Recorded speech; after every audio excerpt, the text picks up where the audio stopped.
Manav vision for AI. ये जो लिखा है ना इसमें, moral, ethical system, accountable governance, national sovereignty, accessible and inclusive, valid and legitimate. मतलब ग्लोबल एआई समिट तो हमने कंडक्ट कर लिया, ट्रिपल पी का थीम भी दे लिया, क्या क्या था, पीपल, प्लैनेट एंड प्रोग्रेस। अब इस आर्टिकल के अंदर बोला मानव विजन पे हमें चलना है, मतलब हमें एथिक्स भी सपोर्ट करने पड़ेंगे कि एआई का यूसेज से होना चाहिए, मॉरल तरीके से होना चाहिए। इंक्लूसिविटी पे हमको फोकस करना पड़ेगा। इंक्लूसिविटी मतलब कि एआई एक सेक्शन यूज कर पा रहा है, दूसरा सेक्शन यूज ही नहीं कर पा रहा, तो वो गैप नहीं यहाँ पे जनरेट होना चाहिए। तो M for moral and ethical system, strict ethical guidelines होनी चाहिए, मिसयूज नहीं होना चाहिए, जैसे ग्रॉक में हुआ था वैसा मिसयूज ना आए कल को, तो उसके ऊपर फोकस करा। ए फॉर अकाउंटेबल गवर्नेंस, तो ट्रांसपेरेंट रेगुलेशन होनी चाहिए, डेटा लीकेज की प्रॉब्लम बाद में ना आए। एंड फॉर नेशनल सॉवरेंटी, हम बना ही क्यों रहे हैं इसी चीज को, टेक्नोलॉजी के अंदर सॉवरेंटी अटेन करने के लिए, और जो डेटा होगा वो क्रिएटर्स को बिलोंग करेगा। तो डिजिटल सेल्फ रिलायंस, आपका भी थोड़ा यहाँ पे रिस्पॉन्सिबिलिटी रहेगा, कहाँ पे अपना डेटा एक्सेस देना है, कहाँ पे नहीं। A for accessible and inclusive, inclusion का मतलब ही क्या है, सारे सेक्शन को इंक्लूड करना, तो एआई सारे यूज कर पाए। AI as a societal multiplier, ना कि किसी एलीट की मोनोपोली, एक ही नहीं यूज करेगा, एक ही सेक्शन यूज नहीं करेगा, सारे इसको यूज कर पाए। And V for valid and legitimate system, कभी भी कोई केस आ जाता है तो उनको जस्टिस भी मिलना चाहिए, लॉफुल, वेरीफाइबल और ट्रस्टवर्दी एआई सिस्टम की डेवलपमेंट। तो ये मानव कुछ नहीं है, एक फुल फॉर्म है जो एथिक्स और मॉरल वैल्यूज को इंटीग्रेट करने की बात कर रहा है आर्टिफिशियल इंटेलिजेंस के अंदर। तो बोला क्या, स्ट्रेटेजिक एसेट है प्लस ग्लोबल कॉमन गुड है, पूरी दुनिया इसको यूज करेगी, कोई भी सेक्शन पीछे नहीं रहना चाहिए। वो जो gapping, SDG number 10, reduce inequality, अब वो इनइक्वालिटी जेंडर को लेके नहीं है, वो हर चीज को लेके है, डिजिटल प्लेटफॉर्म्स को लेके, इंक्लूडिंग आर्टिफिशियल इंटेलिजेंस। तो इसको याद रख लेना, मॉरल एंड एथिकल एआई का mention NEP 2020 national education policy में भी बोला हुआ है। और इस बारी जो प्लेज ली गई लोगों के द्वारा, टोटल प्लेजेस 2.5 लाख प्लस जा चुकी हैं। जो ये मानव बोला ना पीछे, ग्लोबल एआई समिट दिल्ली में कंडक्ट करा गया, तो ये इन्होंने रिकॉर्ड भी बना दिया, वर्ल्ड रिकॉर्ड, कि इतनी सारी प्लेजेस एक ही प्लेटफॉर्म को लेके ली गई बहुत सारे एरियाज के थ्रू। तो डेटा ड्रिवन सिटीजनशिप को भी प्रमोट कर रहा है। अकाउंटेबल गवर्नेंस बोला, तो गवर्नमेंट ने बोला कि हमारा एक मिशन है, that is India AI mission. बता दिया ना आपको कि कितना पैसा लगाने जा रहे हैं, तो 10,370 करोड़ बोला उसमें, यहाँ 300 प्लस लिख दिया, एक ही बात है। तो ये क्या हुआ, ये अकाउंटेबिलिटी रही गवर्नमेंट की तरफ से आपको लेके कि हमने इतना पैसा यहाँ पे एलोकेट करा हुआ है। Then institutional standard AI development और मॉनिटरिंग के लिए, मतलब इंस्टीट्यूशन बनाने पड़ेंगे। देन नेशनल सॉवरेंटी, डिजिटल, जैसे पैक्सिलिका इनिशिएटिव, इंडिया ने भी इसको भी ज्वाइन करा। अब इसको क्यों ज्वाइन करा, डिमांड देखिए आपने पीछे, कि जब आप एआई को बनाओगे, बड़ा सारा इंफ्रास्ट्रक्चर चाहिए होगा, इंफ्रा को बनाने के लिए कुछ मिनरल्स की रिक्वायरमेंट भी रहेगी, तो आपने किसको ज्वाइन कर लिया साथ में, पैक्सिलिका इनिशिएटिव। इंडिया ने सेमी मिशन भी चला रखा है, दैट इज सेमीकंडक्टर का मिशन, सेमीकंडक्टर चिप्स बनाने की हम बात कर रहे हैं। तो इंफ्रास्ट्रक्चर बनाना पड़ेगा, डेटा और एल्गोरिदम तो आएगी, प्लस इंफ्रास्ट्रक्चर भी हमारे पास होना चाहिए। और उसके बाद accessible and inclusive AI, digital public infrastructure, बार बार इनके ऊपर फोकस करा जाता है। जैसे सन कैचर प्रोजेक्ट किसने चलाया था, गूगल, इसको याद रख लेना।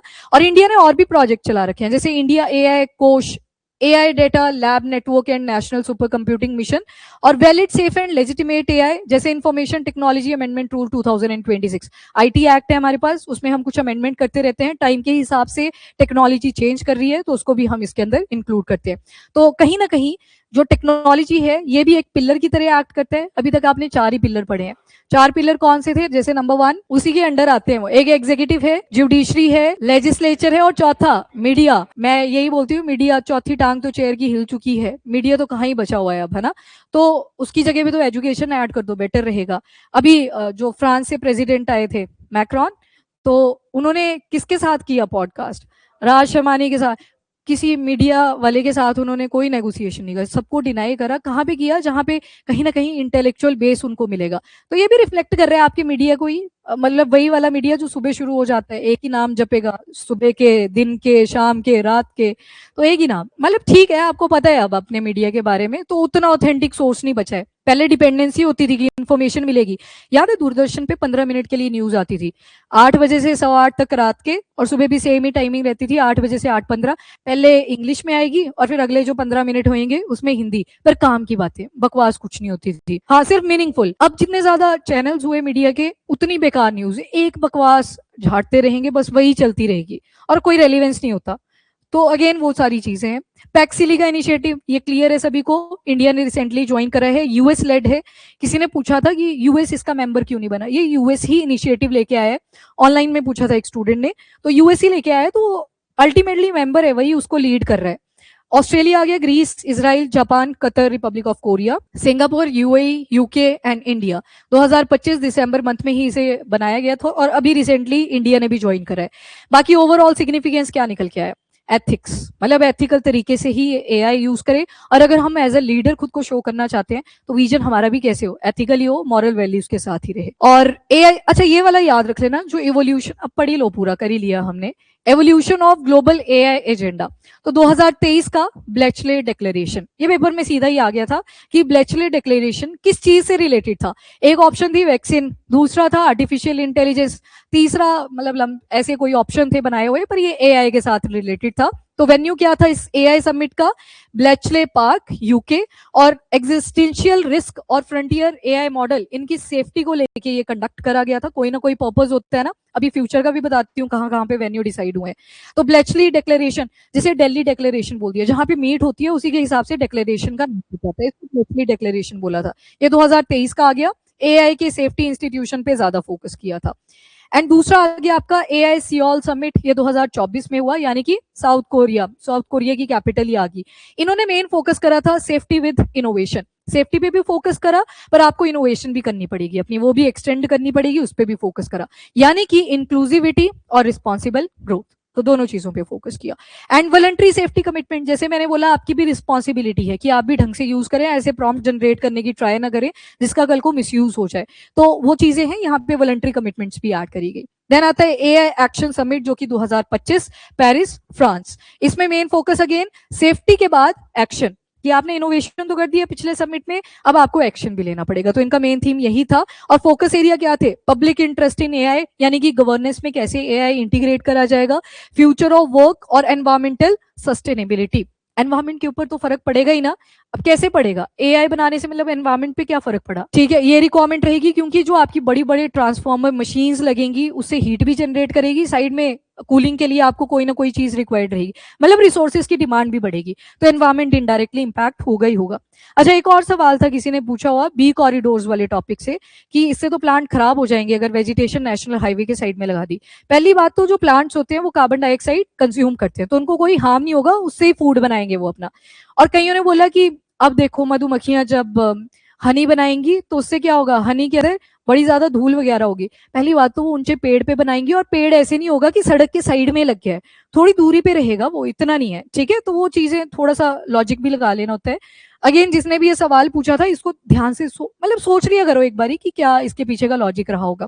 प्लांट कार्बन डाइऑक्साइड कंज्यूम करते हैं, छोड़ता क्या है, ऑक्सीजन, वो प्रोसेस वैसी रहेगी। ऐसे एरिया पे है जहां पे carbon dioxide as a emission gas निकल के आ रही है, तो प्लांट्स के लिए बढ़िया हो जाएगी ना, उतनी ज्यादा फूड की मैन्युफैक्चरिंग, उतने ज्यादा वो अपना स्टार्च वगैरह स्टोर कर पाएगा, तो वो वैसे चलती है साइकिल, ठीक है। और उसके बाद 58 कंट्रीज इंक्लूडिंग इंडिया, इन्होंने ज्वाइंट स्टेटमेंट जो फ्रांस में हुई थी इंक्लूसिविटी और सस्टेनेबिलिटी एआई के फील्ड में, सभी ने साइन करा था। तो उस टाइम पे नैरेटिव था AI for people and planet. अब इसका ही एक्सटेंडेड वर्जन आपको कहां पे मिला, एआई समिट जो इंडिया के अंदर हुआ, तो पीपल, प्लैनेट और प्रोग्रेस, तो उसी का एक्सटेंडेड वर्जन। अगेन मानव विजन को अडॉप्ट करा गया, और वो पिक्चर भी आपने शुरुआत में देखी, एंथ्रोपिक वाले, उन्होंने नहीं पकड़े थे हाथ, हैं क्रॉस बना दिया था कि हम नहीं पकड़ेंगे। चलो ठीक है, एनीवेज एथिकल, सॉवरिन और इंक्लूसिव एआई, मतलब सभी को हम इंटीग्रेट करेंगे यहाँ पे, और रेगुलेशन करेंगे कि कैसे लोगों को एम्पावर करना है, डेवलप कैसे करनी है एआई। तो इस बार का थीम ये वाला था। और पीछे जो जितनी भी कंट्रीज आई सारी डेवलप नेशन थे, है ना। अभी जो समिट हुआ 2026 का, इसमें आ गया ग्लोबल साउथ में जो खुद को लीडर रिप्रेजेंट करते हैं, दैट इज इंडिया। और अगले याद रख लेना कि फ्यूचर समिट्स कहां कहां पे डेजिग्नेट करे गए हैं, तो 2027 और 2028। 27 का आ जाएगा स्विट्जरलैंड में, 28 का आ जाएगा यूएई के अंदर, यूनाइटेड अरब एमिरेट्स। जब स्विट्जरलैंड में कंडक्ट करा जाएगा, यूएई ने बोला है मैं भी एज अ को पायलट की तरह बैठूंगा, मुझे भी सीखना है कि कैसे ये कंडक्ट करा जाएगा। पर एक्चुअल में कहां पे वेन्यू डिसाइड हुआ है यूएई का, तो 2028 में, उल्टा बोल दिया समझ लो, 28 का यूएई के अंदर। ये एआई इम्पैक्ट समिट 2027 ये इंटरनेशनल एआई लॉज और इंक्लूसिव गवर्नेंस पे फोकस करेगा, और एआई इम्पैक्ट समिट 2028 ये रिस्पॉन्सिबल तरीके से एआई का यूज करना है उसके ऊपर फोकस करेगा। 23 में फियर और एग्जिस्टेंशियल रिस्क जो एआई के साथ कहीं ना कहीं जुड़े थे, लोग हटते थे कि नहीं यूज करना है, उसके ऊपर ब्लेचलर डिक्लेरेशन में आपने फोकस किया। 2024 रिस्पॉन्सिबल इनोवेशन और बैलेंस पे आपने फोकस करा, कहाँ पे हुआ ये, Seoul south Korea. And 2025 action और पब्लिक इंटरेस्ट, गवर्नमेंट के अंदर कैसे आपने एआई मॉडल्स को इंटीग्रेट करना है, ये कहां पे हुआ, फ्रांस, पेरिस फ्रांस। और 2026 इंडिया के अंदर डेमोक्रेटाइजेशन एंड डेवलपमेंट, डेमोक्रेटाइजेशन का मतलब इंक्लूजन ही है, सभी को प्रोवाइड करनी है एआई। एंड 27 और 28 मेनली फोकस करेगा इंटरनेशनल लॉज, जैसे स्विट्जरलैंड वाला, लीगल फ्रेमवर्क्स और इंस्टीट्यूशनल गवर्नेंस। तो 28 का और 27 का याद रख लेना, 27 का आएगा स्विट्जरलैंड, 28 का आ जाएगा यूएई।